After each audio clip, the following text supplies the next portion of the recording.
The rain fell not as a promise of life, but as a shroud. It hammered the warped shingles of the Thornton ranch house, turning the dusty yard into a churning sea of mud. Inside, the air was thick with the scent of damp wool, decay, and defeat. Peeling paint hung from the walls like sunburnt skin, and every gust of wind rattled the window panes, a mournful chorus to the ruin that had finally come to call. Lily Thornton stood beside the cold hearth, her hands clenched so tightly her knuckles were white stones. She was watching her father, Jonathan, shrink into himself as the man across the table laid out the terms of their surrender.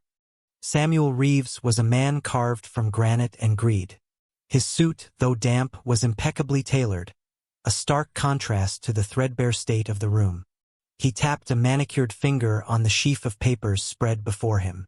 "The offer is more than generous, Thornton," he said, his voice a low, confident rumble that grated on Lily's nerves. $500 for the entire parcel.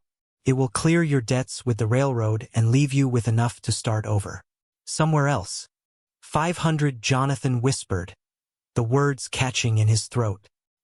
He looked at Lily, his eyes pleading for an intervention he was too broken to stage himself. He had gambled away their legacy, bet their heritage on cards and whiskey, and now the devil had come to collect. "This ranch is 2,000 acres. Lily's voice was low, trembling with a righteous indignation that felt foreign in her own throat. "The land, the water rights, the house. It's worth 20 times that, and you know it." Reeves offered a smile that held no warmth, a mere baring of teeth. "Miss Thornton, your father's outstanding markers, combined with the liens for unpaid shipping fees and the interest accrued, have devalued this property significantly. As it stands, the Thornton name is worth less than the mud on my boots. This is not a negotiation. It is a courtesy. This is robbery," she shot back, taking a step forward. The fire in her was a small, sputtering thing, but it was there. It was all she had left. "You used his weakness, bled him dry, and now you come to pick the bones." The front door creaked open, admitting another blast of wind and rain. A man stood silhouetted in the doorway, broad-shouldered and still, his presence filling the space with a sudden, quiet authority. He wore a heavy, oilskin duster, beaded with rain, and his hat was pulled low, shadowing a face etched with the harsh lines of the frontier. He took in the scene in a single, sweeping glance. Reeves's predatory stillness, Jonathan's pathetic collapse, and Lily's fierce, desperate stand. Hayes Blackwood had come to speak to Jonathan about a shared fence line, but it was clear he had walked into something far more broken. He removed his hat, revealing dark hair and eyes the color of a stormy sky. "Am I interrupting?" he asked, his voice calm and even, yet it cut through the tension like a keen blade. Reeves turned, his irritation barely concealed. "This is a private matter." Hayes's gaze drifted from Reeves to the papers on the table, then to Lily. He saw the faint tremor in her hands, the defiant set of her jaw, and the sheer exhaustion that shadowed her eyes. He had known the Thorntons for years, had watched from his neighboring property as their ranch, once proud, slowly succumbed to neglect. He had always respected Lily's mother, a woman of immense strength, and saw that same steel, now being tested, in her daughter. "Doesn't look private," Hayes said, his voice dropping an octave. "Looks like a vulture circling a sick calf." He moved further into the room, his spurred boots echoing softly on the worn floorboards. He stopped beside Lily, a silent, solid presence at her shoulder. "May I see those papers?" Reeves bristled. "You have no standing here, Blackwood." "Jonathan," Hayes said, his eyes never leaving the railroad man. "Are you selling?" Jonathan Thornton flinched, unable to meet the directness of the question. He merely shook his head, a pathetic, jerky motion. "Then I'm a concerned neighbor," Hayes stated, reaching for the documents. His movement was unhurried, leaving Reeves with the choice of snatching them away like a petulant child or allowing the inspection. Reeves, with a sneer, slid them across the table. Hayes read through the pages, his expression unreadable. The silence stretched, broken only by the drumming rain. Lily watched him, her heart pounding. For the first time all day, a sliver of something other than despair pierced through her. He was methodical, his focus absolute. He wasn't a lawyer, but he was a man who understood the land and the contracts that bound it. "This lien," Hayes said finally, tapping a clause. "It's for shipping fees from last autumn's herd. I shipped my cattle on the same train.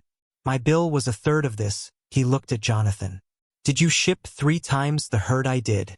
Jonathan shook his head again, muttering, No, of course not." Hayes turned a page. "And this interest rate is punitive. I'd wager it's illegal in this territory." He looked directly at Reeves, his gaze hard. "This isn't a contract. It's a shakedown. And the deed transfer you've so kindly prepared. It waives all rights to contest in perpetuity. You're not just buying a ranch, you're burying the evidence." He pushed the papers back across the table. "I suggest you take your generous offer and ride out before this storm gets any worse. Or before I send a wire to the territorial marshal." Reeves's face flushed with anger. He had underestimated the situation, not accounting for an interloper with a spine. He gathered his papers, his movements sharp and aggressive. "This isn't over, Blackwood," he snarled. "The debt is real. The railroad always gets what it's owed." He shot a final, venomous look at Lily. "Enjoy the roof over your head. It won't be yours for long with that." He turned and stalked out into the rain, slamming the door behind him. The silence he left behind was heavier than the storm.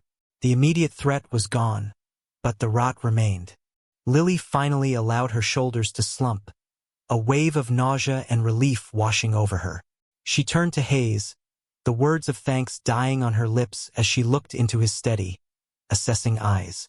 He wasn't offering pity. He was offering a moment's reprieve, a foothold against the abyss. And then her gaze fell upon her father, who was staring at his hands, a man utterly undone. The brief flicker of hope was extinguished by a fresh wave of cold fury. The battle wasn't with the man who had just left. It was with the man who had let him in. "How could you?" she whispered, the words raw with pain. "How could you let it come to this?" Jonathan flinched as if struck. "Lily, I thought I could win it back. Every time, I thought." "You thought?" she echoed, her voice rising with a grief-stricken rage she could no longer contain. "You thought while you gambled away Mama's home? While you drank with men like Reeves and signed away our future for another hand of cards?" She swept her arm towards the decaying room. "Look at this place. It's falling down around us because every dollar that should have gone to its upkeep went into your pockets and out onto a poker table." Hayes stood near the door, a silent witness. He made no move to intervene, recognizing this was a storm that had been brewing for years and needed to break. He felt like an intruder, yet he couldn't bring himself to leave her alone in the wreckage. "He threatened me," Jonathan stammered, his voice cracking. "He had men. They said they'd burn us out if I didn't sign the markers." "So you signed them anyway?" Lily cried, incredulous. "You chose the slower fire. You let him tie the noose, and you just stood on the stool, waiting for him to kick it out from under us." She sank into a chair, the fight draining out of her, replaced by a profound, hollow sorrow. Her mother had poured her lifeblood into this land, had worked her fingers to the bone to make it thrive, and her father had squandered it all.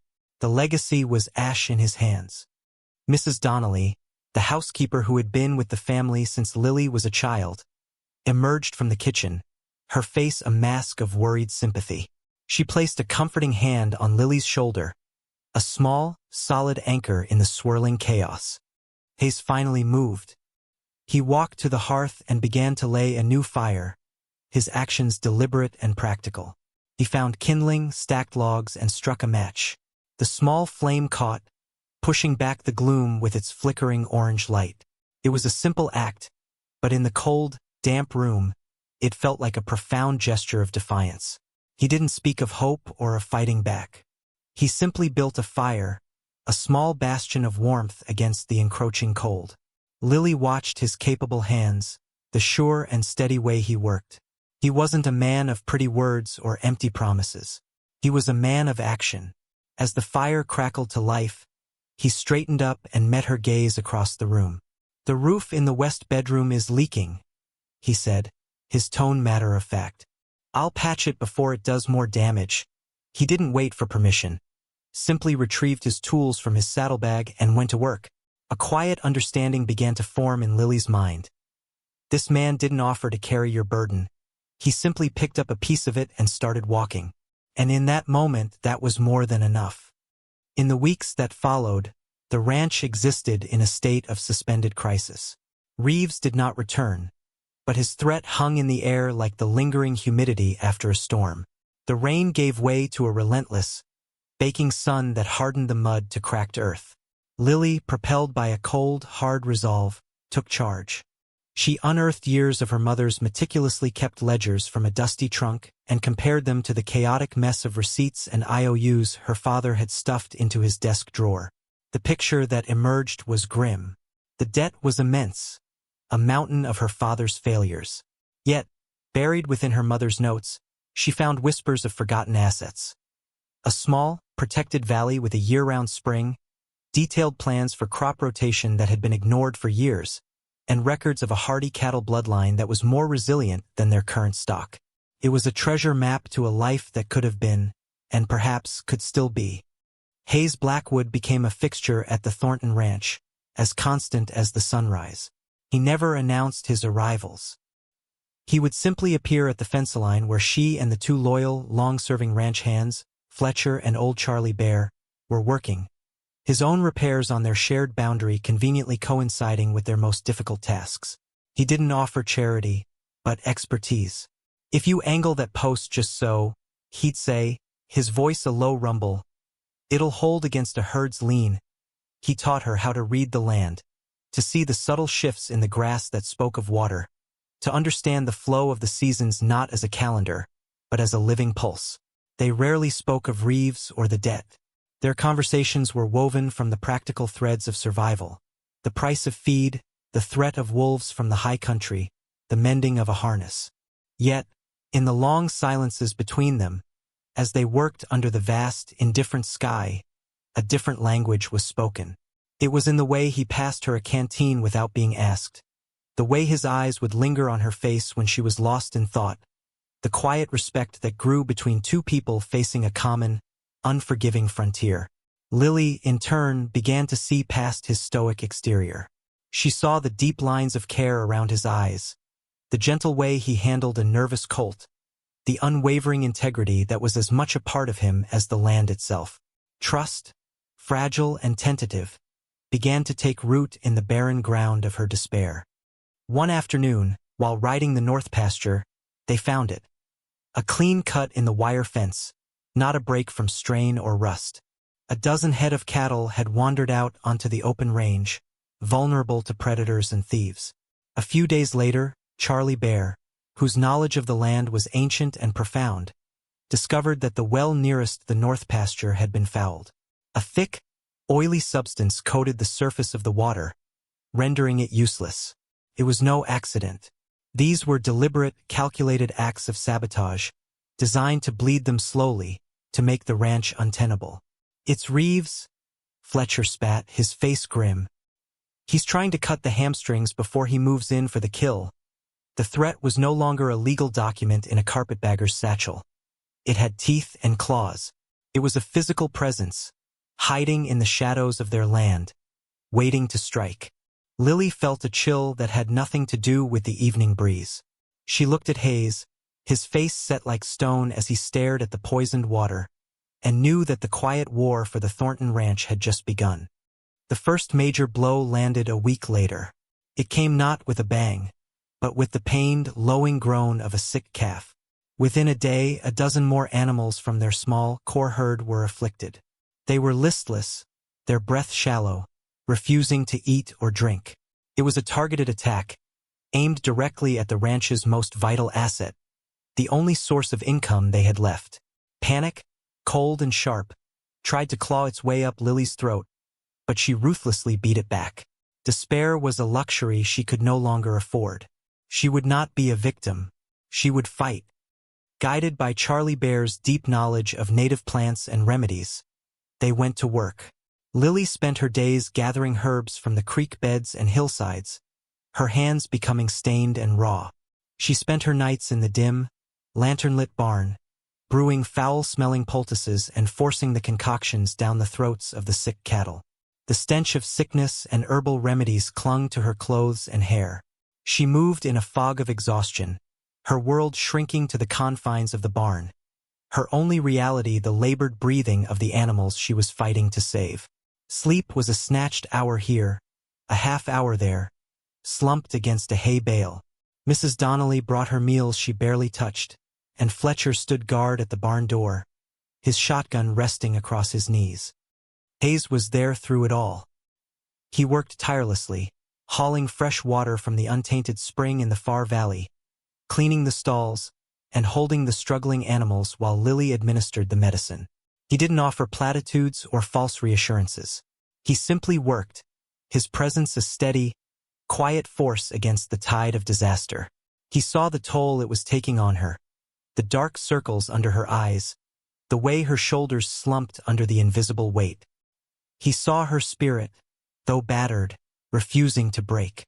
One night, the air in the barn was particularly heavy and still. A calf she had spent the last 2 days nursing took a final, shuddering breath and lay still. A wave of defeat so powerful it buckled her knees washed over Lily. She had done everything she could, and it wasn't enough. Tears of frustration and grief burned her eyes as she stumbled towards the water pump, her body aching with a weariness that went bone deep. She fumbled with the heavy wooden bucket, her movements clumsy with fatigue. As she lifted it, her muscles screamed in protest. The bucket slipped from her grasp, crashing to the dirt floor. She stared at it, the simple effort of picking it up seeming insurmountable.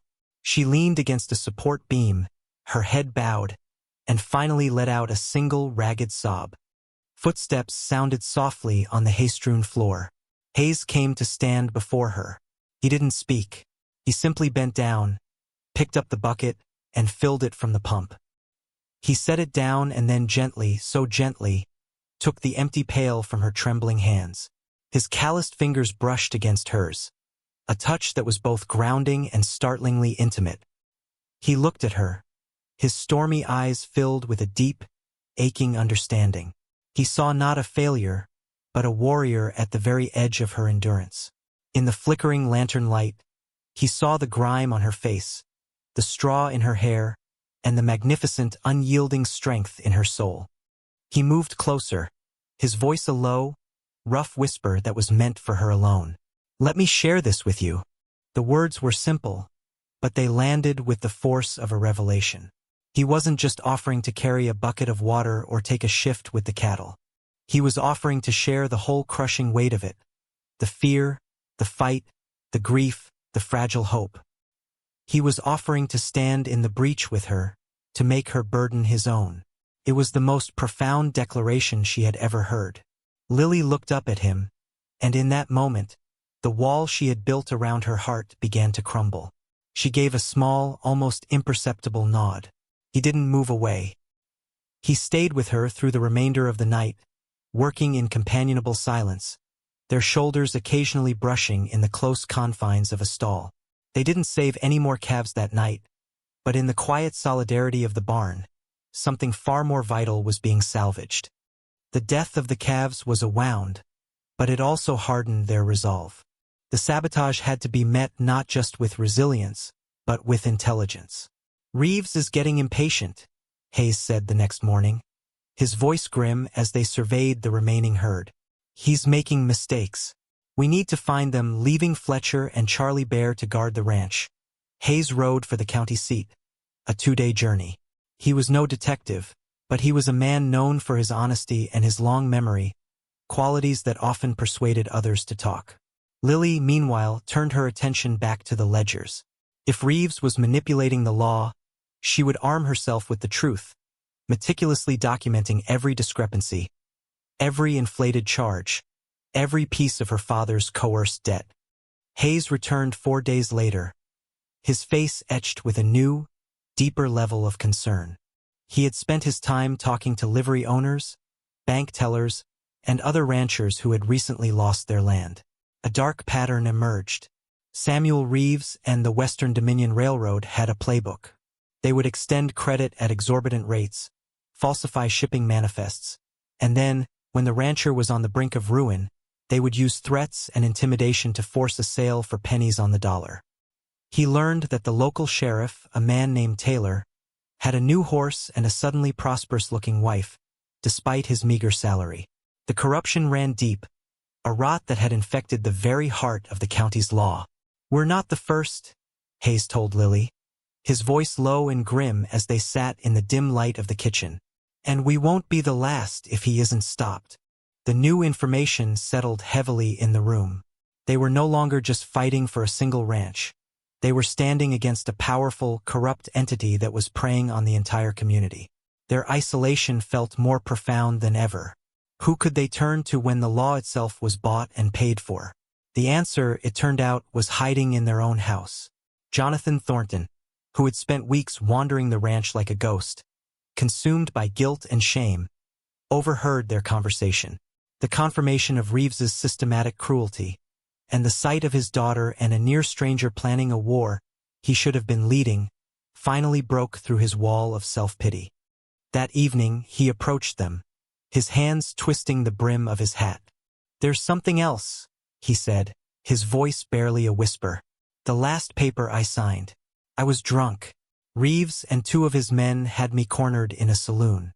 He said it was a loan extension, just a formality to give me more time." He looked at Lily, his eyes swimming with regret. "But it wasn't, was it?" He read it so fast. "I just wanted them to leave me alone." He sank into a chair, the full weight of his foolishness crushing him. I think I signed a confession of default. I think I handed him the very weapon he's using to hang us." The confession was devastating. It meant Reeves held a legally binding document, signed by the ranch's owner, that essentially legitimized his claim. Their fight had just become exponentially harder. Reeves, feeling the pressure of Hayes's inquiries in town, decided to end the game. He abandoned subtlety for brute force. The attack came on a hot, dry night when the wind blew from the north, gusting and unpredictable. A single spark was all it took. The fire started in the far north pasture, the one bordering the driest stretch of open country. A rider on a fast horse could light the grass and be gone in minutes, letting the wind do the rest of the work. It was Fletcher who saw it first, an ominous orange glow against the black horizon.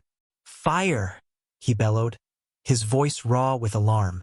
On the north ridge, and the winds carrying it this way, chaos erupted. The barn, the corrals, the house itself. Everything was in the fire's path. There was no time for thought, only for action. Hayes took command instantly, his voice a sharp, clear instrument in the panic. "Fletcher, Charlie, get the horses and the herd moved to the South Creek bed. Mrs. Donnelly, soak every blanket and rug you can find. Lily, with me. We need to start a fire break." Adrenaline surged through Lily, sharp and clean, burning away her fear. She grabbed a shovel, her mind racing. She was no longer the vulnerable girl who had faced Reeves in the parlor. She was a woman defending her home. She and Hayes ran towards the advancing flames, the heat already a palpable wave against their skin. The roar was a living thing, a hungry beast consuming everything before it. They worked with a desperate, frantic energy, digging into the dry earth, creating a wide trench to starve the fire of its fuel. Smoke stung their eyes and choked their lungs. Embers rained down around them like malevolent stars. Fletcher and Charlie Bear galloped past, driving the terrified animals before them. In the flickering, hellish light, Lily caught a flicker of movement near the ridge where the fire had started. A lone rider, silhouetted against the flames, was watching them. As if sensing her gaze, the figure spurred his horse and galloped away. "Hayes!" she screamed over the roar. "There! Someone's there!" Hayes's head snapped up. His eyes narrowed. "That's Carver," he bit out, recognizing one of Reeves's known enforcers. "He's not getting away without another word." He sprinted for his own horse, which was tethered nearby. He swung into the saddle and charged into the smoky darkness, a man possessed. Lily didn't hesitate. She kept digging, her muscles screaming, her lungs on fire. The fate of her home rested on this thin, desperate line scraped from the dirt. She worked alongside Mrs. Donnelly and the Hands, a small, defiant army battling an inferno. The heat was blistering, the smoke suffocating, but they did not stop. They fought for every inch of ground, their faces black with soot, their bodies pushed to the absolute limit. This was no longer about debt or contracts. It was a primal battle for survival, and Lily Thornton would not yield. Hayes rode with a cold fury, his horse's hoofs thundering across the scorched earth. He caught Carver at the edge of the property, tackling the man from his horse in a blur of motion. The fight was short, brutal, and silent, punctuated only by the grunts of exertion and the dull thud of fists. Hayes was driven by a righteous anger, but Carver was fueled by cornered desperation. The thug managed to pull a knife, slashing Hayes across the forearm before Hayes could disarm him and knock him unconscious. Tying the man's hands, Hayes dragged his prisoner back towards the ranch, blood dripping from his arm. By the time he returned, the worst was over. The firebreak had held. The wind had shifted just enough. The main barn and the house were safe, though the flames had licked perilously close, leaving the air thick with the smell of charred wood and ash. The north pasture was a blackened, smoking ruin. The cost was high, but they had held the line. Lily ran to Hayes as he dismounted, her eyes wide with fear as she saw the blood soaking his sleeve. "You're hurt." "It's nothing," he said, his voice rough, wincing as he secured Carver to a fence post. "He's the one who started it. He works for Reeves." The confession was the first real crack in Reeves's armor. Under the combined pressure of Hayes's grim questioning and Charlie Bear's intimidating presence, Carver, fearing a rope more than his employer, admitted everything. He named Reeves as the man who paid him to set the fire and to poison the well. But their victory was short-lived. When they brought the hog-tied arsonist to Sheriff Taylor the next morning, the lawman was predictably dismissive. He looked at Hayes's bandaged arm, at Carver's bruised face, and declared there wasn't enough evidence to hold him. He released Carver with a warning and a smug smirk. The corruption was a solid wall they couldn't seem to break through. But the fire had changed things. News of the blaze, and of the Thorntons' defiant stand, traveled through the valley like a brush fire of its own. Other ranchers, men and women who had been squeezed and intimidated by Reeves, began to emerge from the shadows. They had been too scared to speak up alone, but the sight of Lily Thornton, a woman they'd written off as the heir to a failing legacy, fighting tooth and nail for her land, stirred something in them. A quiet delegation of them rode to the ranch a few days later, offering not just sympathy, but support. They brought lumber to repair the corrals, shared their own hay stores, and, most importantly, they brought their stories. Each one was a variation on the same theme: predatory loans, fraudulent fees, and threats in the dark. Among the visitors was a young woman from town named Clara Bennett. She wasn't a rancher. She was a lawyer, newly established and full of fiery, intellectual zeal. She had heard the whispers about the Western Dominion Railroad and had been looking for a case strong enough to challenge them. "What Sheriff Taylor won't do, the territorial courts might," she told Lily and Hayes, her eyes bright with conviction. "Reeves and the railroad are powerful, but they aren't above the law, not if we can get the case in front of the right judge. Judge Parker is coming through on his circuit next month. They call him the hanging judge, not because he loves the noose, but because he despises corruption. If we can build a real case with evidence and testimony, he will listen." Hope, for the first time, felt like a tangible thing. A new alliance was formed in the Thorntons' parlor. Lily, with her meticulous ledgers and newfound understanding of the ranch's finances, became the chief architect of the financial case against the railroad. Hayes, using his network of contacts, began gathering sworn affidavits from the other victimized ranchers. And Jonathan, seeing a final, desperate chance at redemption, agreed to be their star witness. He would testify about the document he was forced to sign, laying bare Reeves's methods of blackmail and coercion. They worked tirelessly, pooling their knowledge and their courage, preparing for a battle that would determine the fate of not just one ranch, but the entire valley. The day of the hearing, the makeshift courtroom in the town's largest saloon was packed to the rafters. Ranchers and townspeople stood shoulder to shoulder, a silent jury of public opinion. Samuel Reeves sat at the plaintiff's table, flanked by two expensive lawyers from back east. He looked smug and untouchable, whispering to his counsel with an air of bored confidence. At the defendant's table sat Lily, Hayes, and Clara Bennett. Lily was dressed simply, her hands resting calmly on the table, but her heart hammered against her ribs. This was it, the culmination of everything. Judge Parker was a formidable man with eyes that seemed to see right through to a man's soul. He ran his court with an iron will, dispensing with frivolous arguments and cutting straight to the heart of the matter. The railroad's lawyers went first, presenting a dry but seemingly ironclad case based on Jonathan Thornton's sign debts and the confession of default. They painted Lily as an emotional, inexperienced woman trying to shirk her family's rightful obligations. Then it was Clara's turn. She was a whirlwind of controlled passion and sharp intellect. She didn't just argue. She told a story. She called witness after witness. Ranchers who told of Reeves's threats, a bank teller who testified to Sheriff Taylor's sudden wealth, and Fletcher, who described finding the cut fences and poisoned well. With each testimony, another brick in Reeves's wall of legitimacy crumbled. Finally, Clara called Lily to the stand. As she walked to the witness chair, a hush fell over the room. She looked not at Reeves, nor at the judge, but at the faces in the crowd, her neighbors, the people of her community. She spoke clearly, her voice steady and strong. She didn't speak of her fear or her exhaustion. She spoke of her mother's love for the land, of the legacy of hard work and integrity she was trying to protect. She walked the court through her mother's ledgers, her own clear-eyed analysis exposing the railroad's fraudulent billing with irrefutable logic. "Mr. Reeves calls this a debt," she concluded, her gaze finally locking with his. "I call it theft, perpetrated against a man's weakness and a family's trust. This is not about one ranch.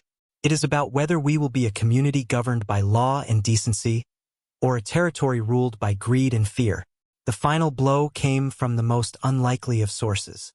Jonathan Thornton, looking older and more frail than his years, took the stand. In a halting, broken voice, he confessed everything: his gambling, his drinking, his cowardice. He then described in damning detail the night Reeves and his men had cornered him, forcing him to sign a document he couldn't even read properly. "I failed my wife's memory and I failed my daughter," he said, tears streaming down his face. "But I will not fail them again by staying silent." It was enough. Judge Parker's face was a thundercloud of righteous fury. He slammed his gavel down, the sound cracking like a rifle shot. "This court has heard enough," he boomed, his voice filling every corner of the room. He excoriated the railroad's lawyers for bringing such a transparently fraudulent case before him. He voided every contract and lien Reeves held against the Thornton Ranch and all the other testifying ranchers. Then he pointed a finger directly at Samuel Reeves.